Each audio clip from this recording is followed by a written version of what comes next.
Que Dieu bénisse la parole ce matin. Que son esprit continue à se manifester au nom puissant de Jésus-Christ. Et que toute attaque s'éloigne, que la présence de Dieu édifie chacun. Et que les cœurs soient disposés. Et que toute mauvaise interprétation contre la parole soit repoussée au nom de Jésus-Christ. Amen. Puis acclamez Jésus. Que le Seigneur soit au milieu de nous. Nous allons parler ce matin du jugement de Dieu. Le jugement de Dieu. Alléluia. Le jugement de Dieu. Amen. Que le nom de Dieu soit glorifié ce matin.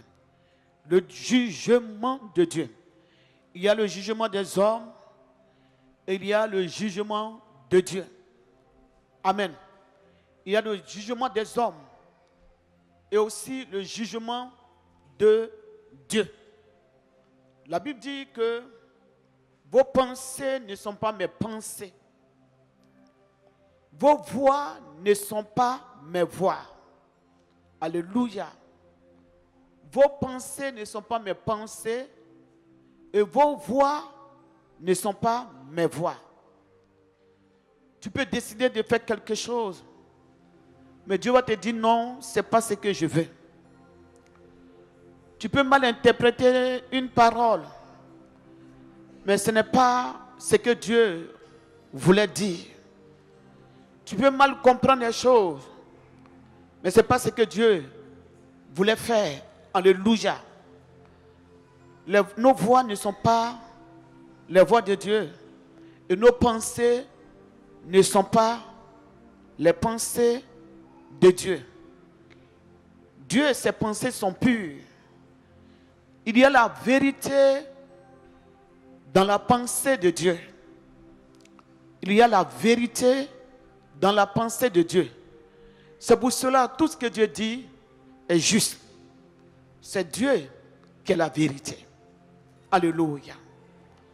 C'est Dieu qui est la vérité. C'est pourquoi la Bible dit qu'il n'y a pas de jugement dans ce monde. Le jugement appartient à Dieu. Donc pour cela, il n'est pas bon de juger les gens. Parce que lorsque vous jugez les gens, vous faites du mal. Juger une personne, ce n'est pas bien. Le jugement appartient à Dieu. C'est Dieu seul qui doit juger les gens. Alléluia. Je donne un exemple. Un jeune garçon vient à l'église, par exemple. Si un jeune garçon vient ce matin à l'église, et vous voyez qu'il a percé ses oreilles. Je donne un exemple. Il a percé ses oreilles. Et il est à l'église. Il est assis à côté de toi. Tu promets tes yeux et puis tu vois qu'il est garçon. Ses oreilles sont percées. Comme une femme qui veut porter le bout d'oreille. Et tu commences à le juger, à l'insulter pour dire, lui aussi, il est garçon et puis il a percé ses oreilles. C'est pourquoi il n'est pas bon de bavarder beaucoup dans une église.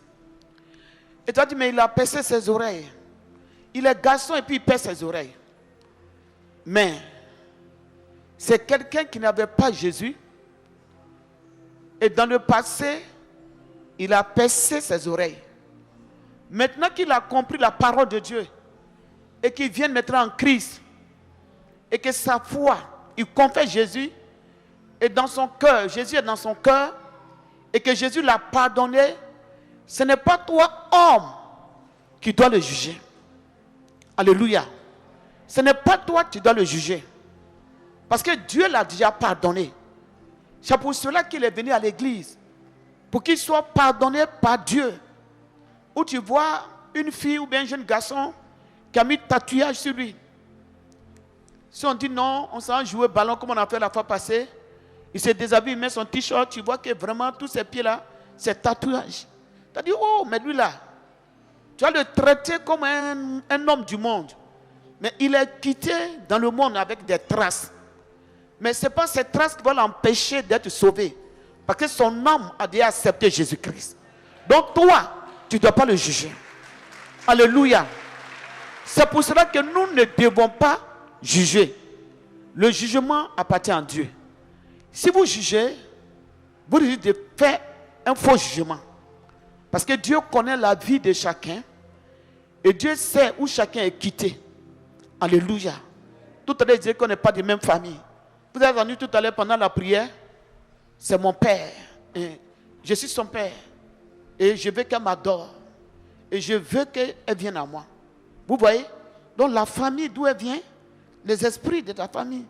Et son papa est musulman. Son papa est un grand musulman. Gloire à Dieu. Donc on ne vient pas de même famille. Gloire à Dieu. Alléluia. On n'a pas la même histoire. Donc quand vous voyez des gens, ne jugez pas les gens. Alléluia. Quand vous voyez les gens, on n'a pas le même comportement. On n'a pas les mêmes réactions. On vient à l'église et on vous enseigne maintenant la parole et que la parole de Dieu va transformer la vie de chacun. C'est pourquoi quand on vous enseigne la parole, acceptez la parole de Dieu. Alléluia. Acceptez la parole de Dieu. Gloire à Dieu. Parce que chacun a son histoire. Gloire à Dieu. Alléluia. Vous voyez Jean? Jean, c'est mon petit frère, c'est mon cousin. Gloire à Dieu. C'est mon cousin. C'est sa maman qui est là. Gloire à Dieu. C'est avec eux que moi j'ai grandi, sa maman. Regardez là. Gloire à Dieu. Parce que c'est mon oncle qui m'a élevé. Le papa des gens qui m'a élevé. Gloire à Dieu. Donc c'est mon frère direct. Gloire à Dieu. Si aujourd'hui, je sais écrire un peu, je sais lire un peu, c'est grâce à son papa. Gloire à Dieu. Parce que Dieu avait déjà prévu un plan pour moi. Alléluia. Donc on n'a pas les mêmes histoires. Gloire à Dieu. Alléluia.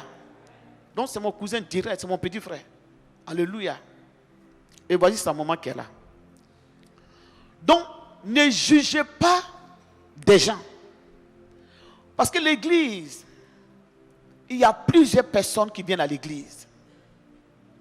Il y a des gens qui ont perdu tous les parents qui sont à l'église. Il y a des gens qui n'ont pas de famille qui sont à l'église. Il y a des gens qui ont vécu des difficultés qui sont à l'église.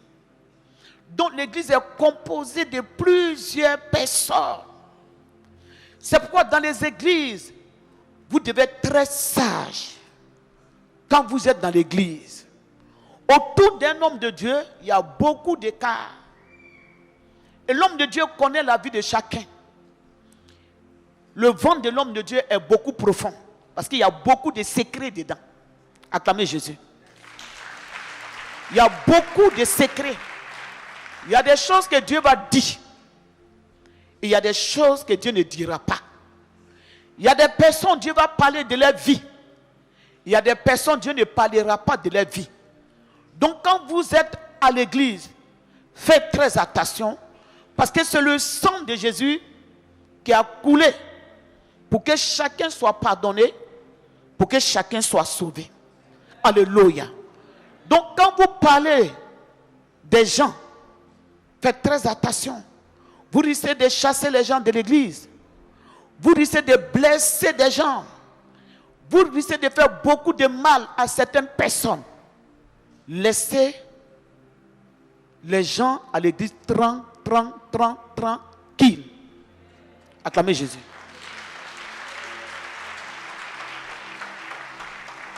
Quelqu'un m'écoute ce matin? Il y a le jugement de Dieu. Vous risquez de tomber dans le jugement de Dieu parce que vous avez blessé quelqu'un. Vous risquez de tomber dans le jugement de Dieu parce que quelqu'un a été touché. Alléluia. C'est pourquoi la Bible dit: servez l'Éternel avec crainte, avec sagesse. Alléluia. Quelqu'un écoute ce matin. Le jugement de Dieu. La Bible dit que le jugement de Dieu va commencer dans la maison de Dieu. Le temps est parti, on va être bref et dimanche prochain on va continuer ce thème. Le jugement de Dieu va commencer dans la maison de Dieu. Ça va commencer au milieu des chrétiens. Alléluia. Et lorsque chacun vient à l'église, qu'on vienne pour le salut, que chacun vient pour son salut. La Bible nous dit dans le livre de Matthieu, cherchez premièrement le royaume et la justice de Dieu. La Bible dit de chercher le royaume des cieux et chercher la justice de Dieu. Ne cherchez pas la justice des hommes. Ne cherchez pas la justice des hommes, mais cherchez la justice de Dieu. C'est ce que la Bible nous dit. C'est ce que le Seigneur nous a dit. Le Seigneur nous dit de chercher le royaume. Lorsque nous venons dans la maison de Dieu, nous devons chercher le salut. Ça doit nous préoccuper.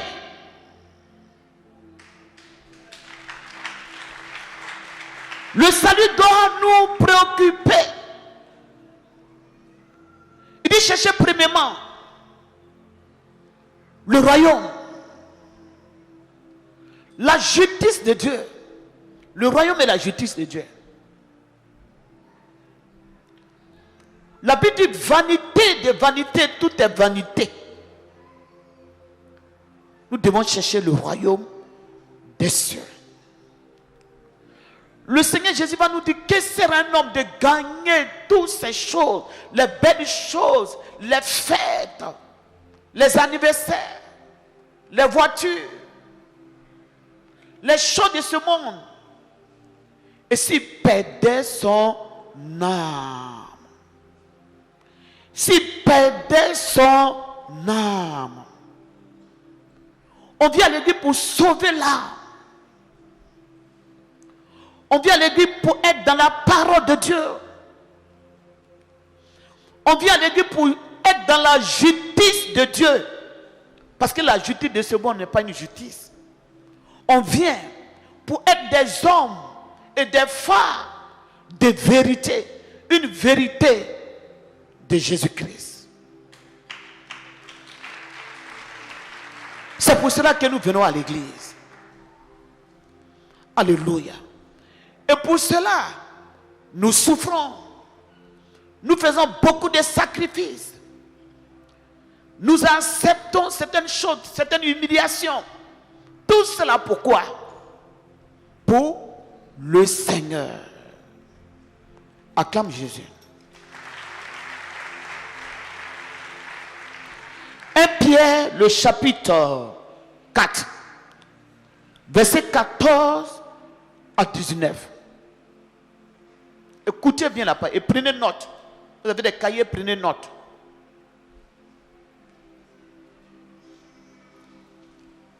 On se tient debout.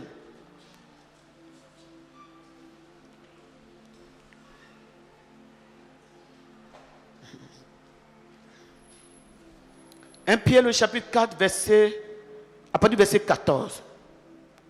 On écoute la parole de Dieu. Si vous êtes outragé pour le nom de Christ, vous êtes heureux. Vous êtes heureux. Parce que l'Esprit de gloire, l'Esprit de Dieu repose sur vous. Si vous êtes outragé, si on souffre pour le nom de Dieu, nous sommes heureux. Nous sommes heureux. Lorsque tu souffres pour le nom de Dieu. Souffre parce que tu es en train d'appliquer la justice de Dieu. Souffre parce que tu es dans la vérité de Dieu. La Bible dit à ce moment, vous êtes heureux. Continue. Verset 15. Que nul de vous, en effet, ne souffre comme meurtrier,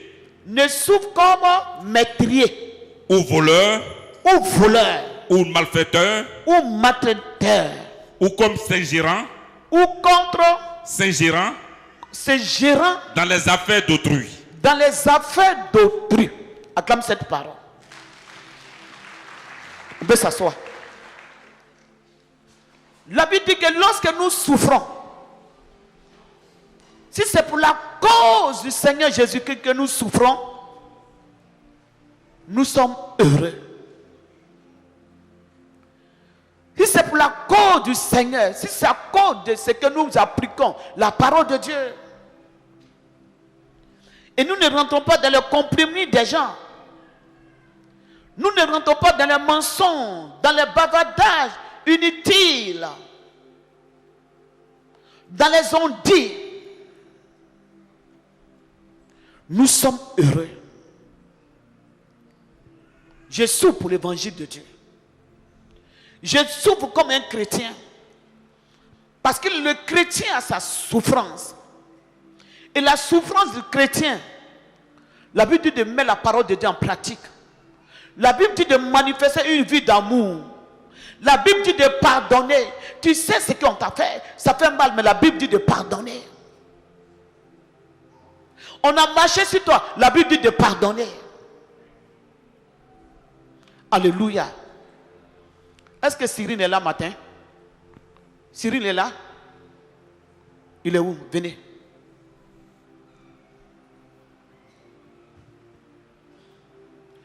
Si nous souffrons, j'avais même oublié ton problème.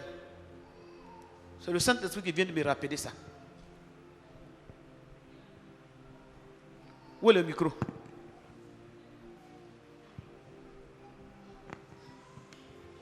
Viens ici.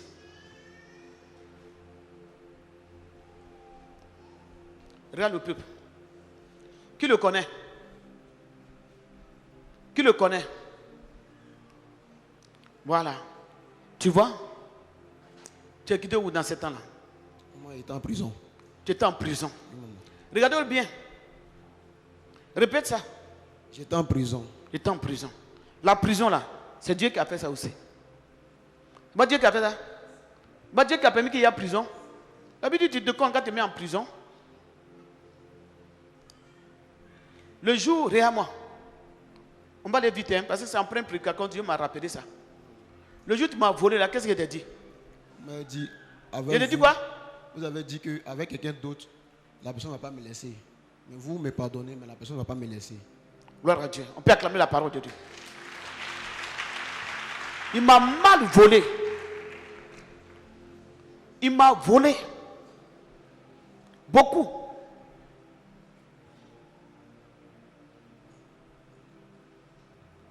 Il ne m'a pas volé 1 million, hein. Il m'a volé beaucoup. Et quand il a fini de me voler, je l'ai regardé et je lui ai dit, je te pardonne. Mais tu vas voler quelqu'un d'autre. Ce n'est pas moi qui vais te mettre en prison. Hein. Si tu ne changes pas, tu vas voler quelqu'un d'autre. Et cette personne-là va te mettre en prison. Je ne t'ai pas dit ça? Si, maman. Et où tu t'es trouvé? En prison, maman. Il s'est trouvé en prison. On peut acclamer Jésus.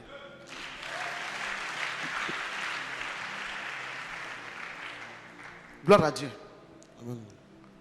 Et comme Dieu est miséricorde, il est en prison, il m'appelle. Et à chaque fois, il dit, il faut accepter Jésus. Il faut accepter Jésus. Il n'a pas de nourriture pour manger. C'est difficile. Il dit, maman, si tu ne m'aides pas, je suis foutu. Maman, si tu ne m'aides pas, je suis foutu. J'ai regardé Dieu. J'ai regardé Dieu. Et j'ai dit, Dieu, c'est une âme. Il faut l'aider. Je l'ai envoyé 500 000 en prison. À cause de Dieu. Pour qu'il mange. Et j'ai prié encore. Quand il a goûté la prison. Cyril. Maman. Tu as volé encore? Maman, plus jamais cela.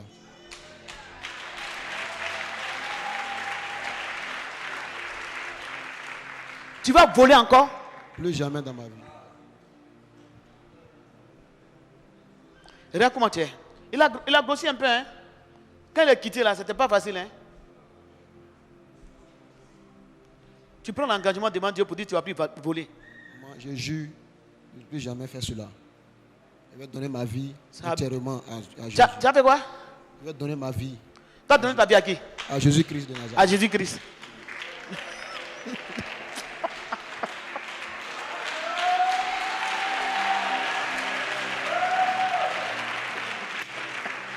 Oh, non, faut rire un peu, rire un peu, rire un peu. On va continuer notre message après. Gloire à Dieu. Je demande à quelqu'un de rire un peu. Quelqu'un rit un peu. Vous pouvez rire, hein? On continue. Ah, tu dis quoi? Tu as volé encore? Maman, je vais donner ma vie. Je dis, tu as volé encore? Plus jamais dans ma vie. Pour dire à Jésus, j'ai volé. Jésus-Christ, vous savez, j'ai volé. J'ai volé ta servante qui parle de Dieu. Ta servante.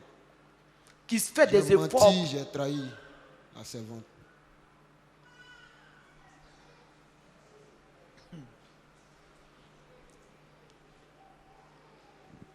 Quand les gens vous acceptent là, ne les faites pas du mal. On ne fait pas du mal à tout le monde. On ne fait pas du mal. Je ne sais pas quel démon qu'il a pris, mais vraiment, c'est un voleur. Hein? Il faut qu'il reconnaisse qu'il est voleur pour que Dieu enlève ce mauvais esprit. Il faut dire, tu es dans le temple de Dieu, non? Il faut dire, Jésus, je suis un voleur. Jésus, je suis un voleur. Répète fort. Jésus, je suis un voleur. Voilà. Vous voyez, le jour où j'ai fait les travaux derrière là, derrière, c'est lui que j'ai pris. Non, les autres, je ne vais pas dire. Sinon, c'est trop grave, c'est trop vilain. C'est lui qui a fait, c'est lui que j'ai pris pour faire le bâtiment qui est derrière. En bas, c'est papa qui a fait ça. En haut, c'est lui que j'ai utilisé, puis on a fait. Et après, il a commencé à me voler terriblement. Et je lui ai dit, pardon, ce que tu as fait est trop grave. Donne ta vie à Dieu. Sinon, tu vas faire les mêmes choses à une personne. Et tu vas te trouver en prison. Et c'est ce qui s'est passé dans sa vie. Mets-toi en genoux. Maintenant, tu dis, tu as donné ta vie à Jésus. Oui, maman. Tu as vu quoi en prison là-bas et puis tu as donné ta vie à Dieu? Maman, je ne peux pas parler. Il faut parler. Tu as vu quoi en prison là-bas? Maman, hein? Les 3 premiers jours étaient tellement terribles pour moi. Tu as fait quoi? Les 3 premiers jours là, c'était trop terrible pour moi. C'était terrible. Je ne dormais pratiquement pas. Là, c'était bonne arrivée. Bonne arrivée. Quand on est au dehors. Et vous, je ne peux même pas me déshabiller actuellement. Tout mon corps est gâté. Ils t'ont frappé? Ils m'ont pas frappé, mais là-bas, il y a toutes sortes de bêtises, maman. Ils ont tout fait sur toi? Non, maman, mais il y a toutes sortes de bêtises là-bas. Il y a toutes sortes de bêtises. Toutes sortes de bêtises. Mais toi, avant prison, tu faisais des bêtises. Maintenant, toi, tu penses que ce sont tes bêtises qui sont fortes. Mais tu allais découvrir maintenant d'autres bêtises. Il y a bêtises dans bêtises. Acclame Jésus. Tu ne peux pas dire que toi, tu fais des bêtises. Maintenant, tu es parti dans l'endroit où il y a des bêtises. Là-bas, là, il y a les fumeurs, il y a les drogueurs, il y a des toutes sortes. Il y a tout là-bas, non? Tout. Hein? Tout sortes. Donc, tes bêtises là. Derrière tes bêtises, il y a encore d'autres bêtises. Tu vas pas dire encore? De prier pour toi pour que tu retournes. Non, maman. Quand vous êtes tranquille, là, soyez tranquille. Hein. On va se tenir de moment prier pour lui.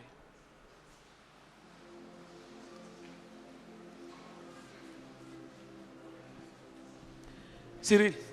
Maman. On va prier pour toi. Merci, maman. Seigneur, pardonne-lui.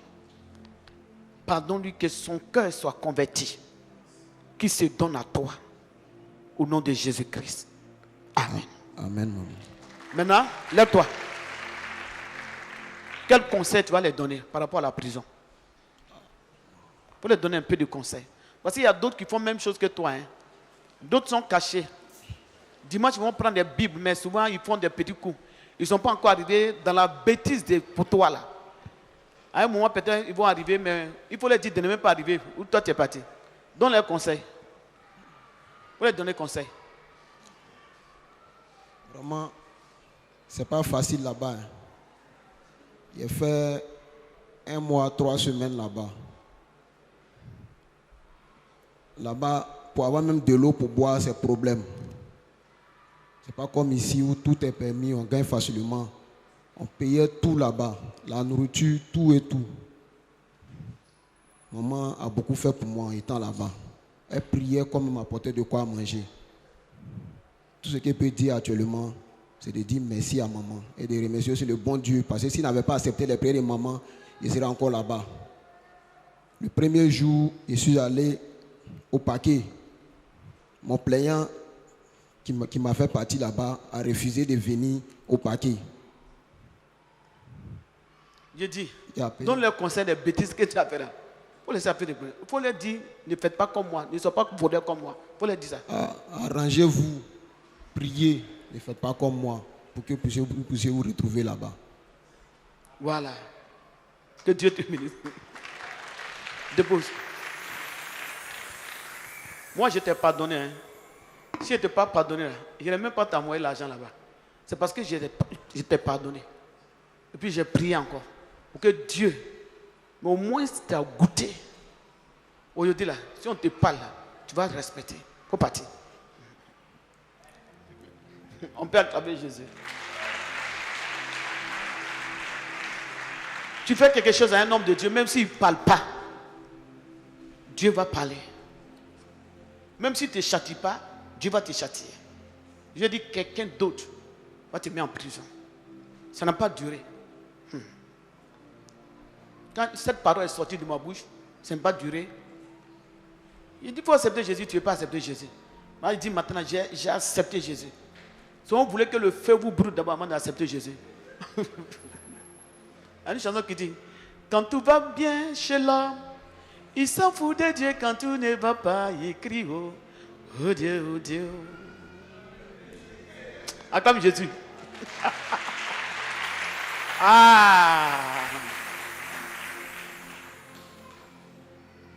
Quand tout va bien chez l'homme, il s'en fout de Dieu. Quand tout ne va pas, il crie, oh. Vous répétez, oh Dieu, oh Dieu. On y va. Quand tout va bien chez l'homme, il s'en fout de Dieu. Quand tout ne va pas, il crie, oh, oh Dieu, oh Dieu. Quand tout ne va pas, il crie, oh, oh Dieu. Quand tout ne va pas, il crie, oh, oh Dieu, oh Dieu. On répète. Quand tout va bien chez l'homme, il s'en fout de Dieu. Quand tout ne va pas, il crie, oh Dieu. Quand tout ne va pas, il crie, oh. Quand tout ne va pas, il crie, oh Dieu. Quand tout est gâté, il crie. Quand tout est pourri, il crie. Quand tout est détruit, il crie, oh Dieu. Quand tout est gâté, il crie, oh Dieu, oh Dieu. Gloire à Dieu. Quand tout est gâté, l'homme crie, oh Dieu, oh Dieu. Donc le jugement de Dieu va commencer dans la maison de Dieu. Chacun doit chercher le royaume et la justice de Dieu. Il ne faut pas chercher à être juste devant les hommes seulement. Cherche à être juste devant Dieu. Si c'est seulement devant les hommes que tu veux être juste, quand l'homme ne sera pas là auprès de toi, tu vas te cacher pour faire des choses. Et c'est ce qui va te condamner auprès de Dieu. Donc cherchez la justice de Dieu. Alléluia. Ne cherche pas à être juste devant les hommes. Ce que vous faites dans le secret et que vous cachez, ce que vous dites dans le secret et que vous cachez, Dieu il est au courant. Dieu, il sait. Dieu, il voit. On a vu l'histoire de Caïn dans la Bible. Caïn a tué son frère dans le champ. Mais Dieu était là. Lorsqu'il s'est caché pour tuer son frère,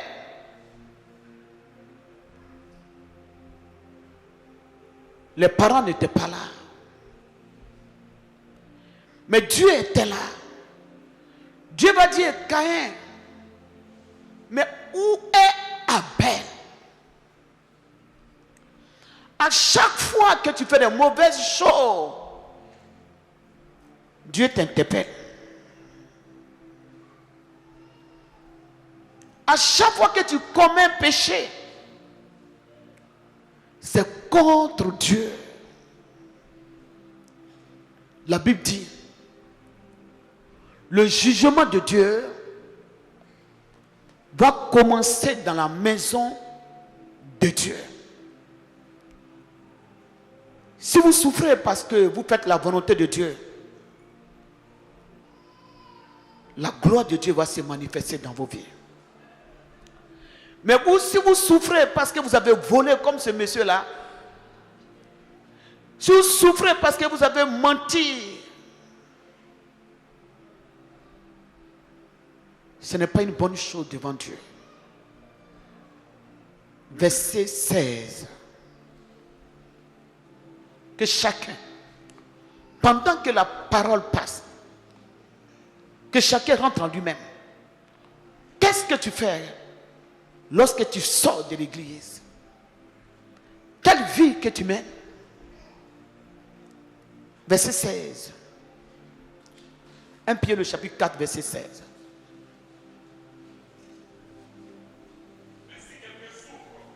Mais si quelqu'un souffre comme chrétien, qui n'en a point honte, et que plutôt qui glorifie Dieu à cause de ce nom.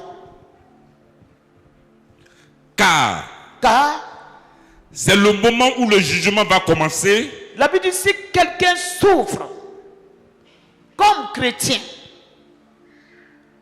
si quelqu'un dans la vérité biblique et qui souffre, qui n'est point honte, qui n'est point honte, qui glorifie Dieu, qui n'est point honte. Jésus, la souffrance qu'il a menée, c'est parce qu'il était juste. C'est parce qu'il voulait garder sa communion avec nous. Sinon, il n'avait rien fait. Il n'avait rien fait. Mais après, Dieu l'a justifié. Comme Jésus-Christ. Continue. Car c'est le moment où le jugement va commencer. Où le jugement va commencer. Par la maison de Dieu. Par la maison de Dieu. Or, si c'est par nous qu'il commence, si c'est par nous que le jugement de Dieu va commencer, quelle sera la fin? Quelle sera la fin de ceux qui n'obéissent pas? De ceux qui n'obéissent pas à l'évangile de Dieu. À l'évangile de Dieu. Quelle sera la fin? Tu as chanté dans le groupe musical, tu étais serviteur, tu étais enseignant, tu étais diacre, tu étais ceci,